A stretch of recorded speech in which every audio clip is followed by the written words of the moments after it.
Ani waan badaadha fillee miti kan intini jedhe waan badaadha fillee miti amantaan kun keenya miti gurba amantaan kun keenya ani siyaasa isaan jedhanillee haaseetii miti ani siyaasa keessa illee hin jiru mee kuno mee woona sobe mee kuno mee ilaala kuno dhaggeeffadha kuno dhaggeeffadha jedhe nani yaaluno lije addaamatu yaaluno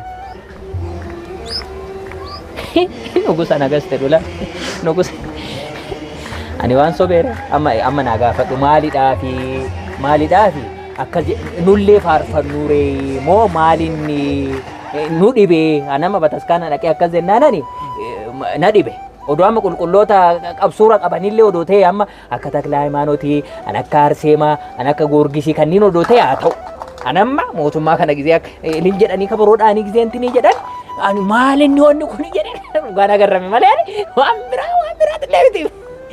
biraatillee miti dhugaa naa gaafadha ilma koo naa gaafadha አባታችን አሁን የህዝቡ ጥያቄ ምን መሰሉት?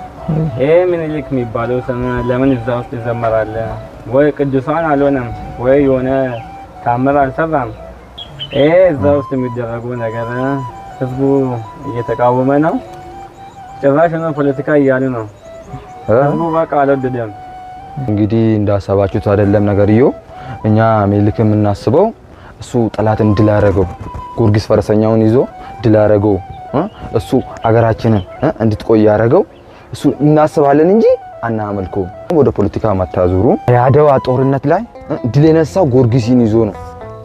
ኢትዮጵያን አንድነት ያስተማረው ቤተክርስቲያናችን እንዲበዛ ያደረገው እስካሁን እንድትቆይ ያደረገው ምኒልክ ለዛ ነው የምናስበው። ሌላ ነገርም ጥያቄ ከሆነባችሁ ሌላ ነገር ከዚህ ሰምታችሁ ሌላ ነገር ከምታወሩ ኑና ቤተክርስቲያን ኑና ጠይቁን። ማጅራሮ ጉርባ isin siyaasa saajirtu diisa waan akkanaa naaseenayi maal jechuudha ree siyaasa maali tanaase siyaasa keessa hin jiru man ani siyaasa maali tanaase kuni siyaasa anama Goorgisi amma laali an Goorgisi rakkoon qaba an Goorgisi hin beekna Goorgisiin keenya miti Goorgisii farasanyaan keenya garuu immoo walitti qabsiisanii waan goggodhan kun nutti miyaa'u bakka nutti miyaa'u bataskaana hin beekna garuu wal qabsiisanii akkanatti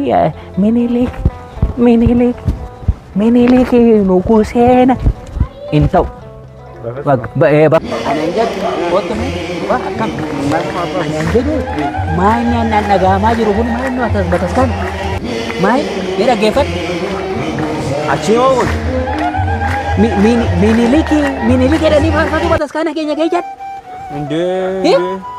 maalidha kun maalidhaan jedhaa jira ani na dhibee mana maalinni ani maalan beeka waan isaa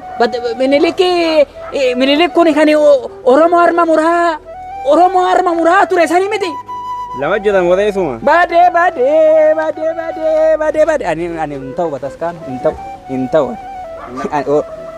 fudhacha achi nan gatu ati maal beektaree seenaa waan inni Oromoo raawwachaa ture Oromoo ajjeesa lafee isaanii caccabsaa ture harma muraa ture ati hin beektu isatu bataskaana dhufee faarfatamaa jira miti isaa miti hin dhiisne kan isaaniiti dhiisne isaanii dhiibne nuyi adeemnu kottu nafaan kottu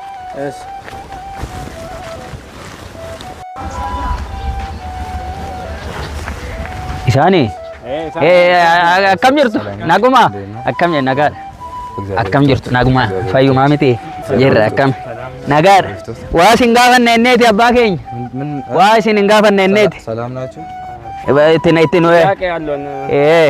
maalidhaaf Minilik jedhanii bataskaana keessatti maalidhaaf itti serbuu maa faarfatu serbuu miti faarfatu jedhin አባታችን ምን ነበር አይለ እሺ ምን ነበር ጥያቄው ምኒልክ ለምን ይዘመራል በተክርስቲያን ውስጥ ጥያቄው እሱ ነው ስለ ምኒልክ አቁም ነው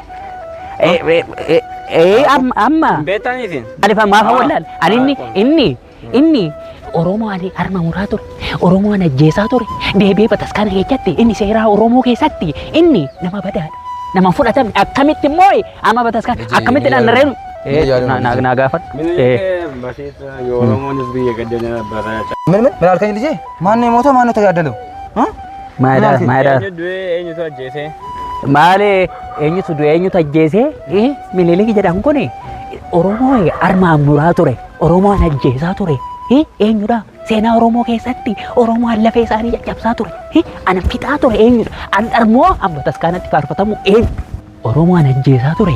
Oromoon fixaa ture. Eenyudha? Isaa miti. Oromoo harma muraan ture. Eenyudha? Isaa miti.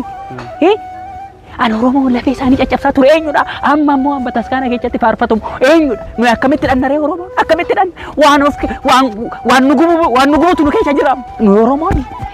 Zingenneetuma barre gisee isaan akkatti minilik jedhanii bataskaana keessatti hin baana fi kaanu nu illee akkanaa goonu ka akkanaa goonu nullee abiyyi keenya faarfannu ka acaaluu keenya.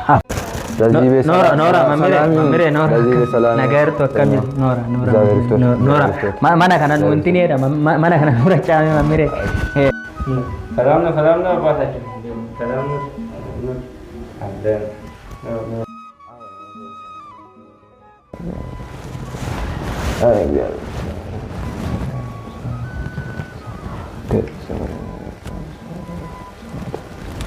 በስመ አብ ወወልድ ወመንፈስ ቅዱስ። የክርስትና ስም ወለተ ማርያም። ልጄ ምን ነው ወለተ ማርያም እኮ አይባልም። አዮ ኃይለ ኢየሱስ ብዬ ሰይሜ ያለው የክርስትና ስም የለውም። የጉተማ ልጅ ነህ እንዴ?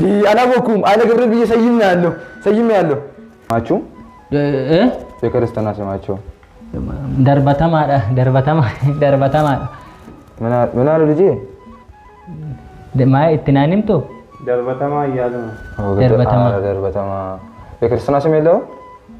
ማጀን ክርስትና ስሜን ኩን ማሊኒ ክርስትና ስሜን ኩን መቃ ክርስትናን ቀብደኒ አንጊዜኒ ጮጳሙ ጊዜ ጀልቀባ ሰሙ እንዳውም ማተን እምቤኩ ካን እንደአንሞ ደከጥ ካሽ ኦሮሚፋን እንጅሩ ወኒ ኩን ጋፈዶ ይላል ሜ ጋፈዶ ኦሮሚፋን ኃይለ ሚካኤል ብዬ ሰይሜ ያለው ማጀቹዳ ሁምነ ሚካኤል እሺ ሁምነ ሚካኤል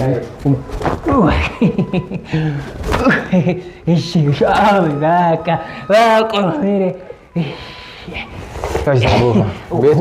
ሁምነ ሚካኤል ሁምነ ሚካኤል በቃ አማ ኦሮሚፋ ከለና ቀበ ሁምነ ሚካኤል ኦሮሚፋ ነው። እሺ ቤቱ ልጭ እሺ እግዚአብሔር እንትኒ ዲንቃ ከነሌ እንትኒ ናጀዳ ዲንቃ ከነ ናረጫ ምን እያላችሁ ነው?